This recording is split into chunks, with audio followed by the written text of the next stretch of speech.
So obviously the last few weeks have been very exciting at Yahoo. Can you give us sort of a little bit of a backstory of the discussions and what's gone on? Well, I don't know that I could tell you anything that's not been in the paper because our company leaks like a sieve. People are, as does Microsoft and everyone else involved. But it's really just came down to price. I mean, it was fundamental.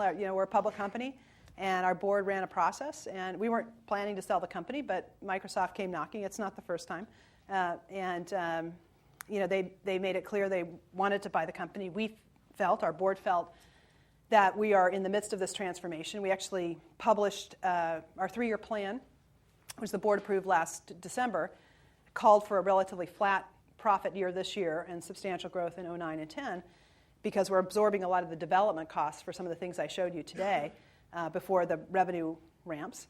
And so Microsoft's timing was really good. It was right at the low point. We were $19 a share. We had just put out our guidance for the year, which we didn't have guidance before that, but analysts have to figure out how to value stocks, so they had their own numbers, and they were higher than what we put out.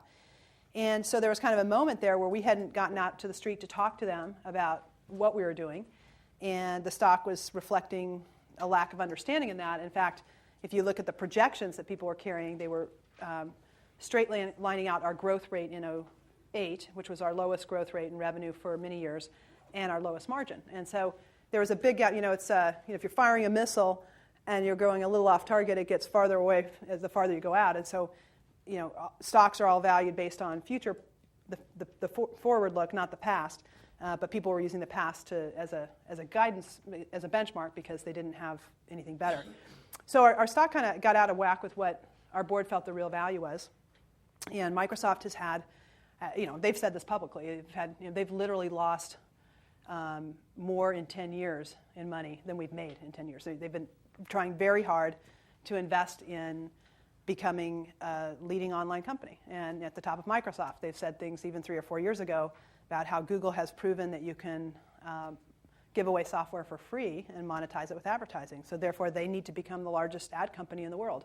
And they just haven't been very successful because it's not about how much money can you throw at this. It's also not an industry necessarily that reverts to monopoly like what they're used to. So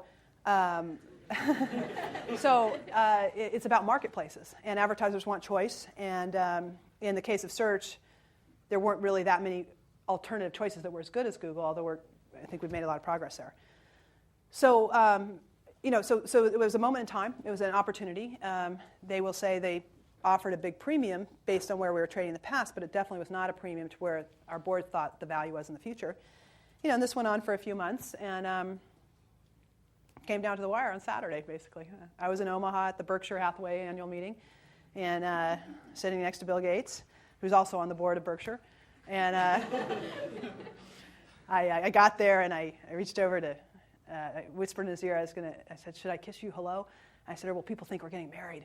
And he said, "Don't." He stood up stiffly and shook my hand. So that was when the 30,000 people at Quest Stadium were watching us on the floor of the stadium.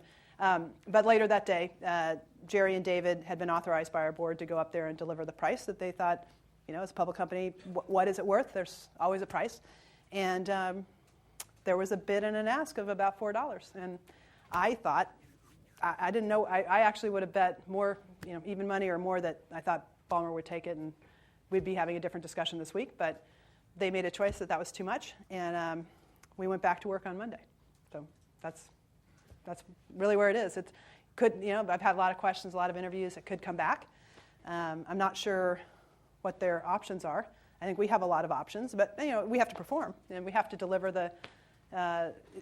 some of the things I've talked about today have to change the industry in the ways that I've started to articulate, or we'll probably will be a division of another company at some point. So, but I like that kind of pressure, the performance pressure. I want to play the game. If we lose the game fair and square, that's okay. But we haven't had a chance to really do it, and we're just starting to launch it based on seeds we planted last year.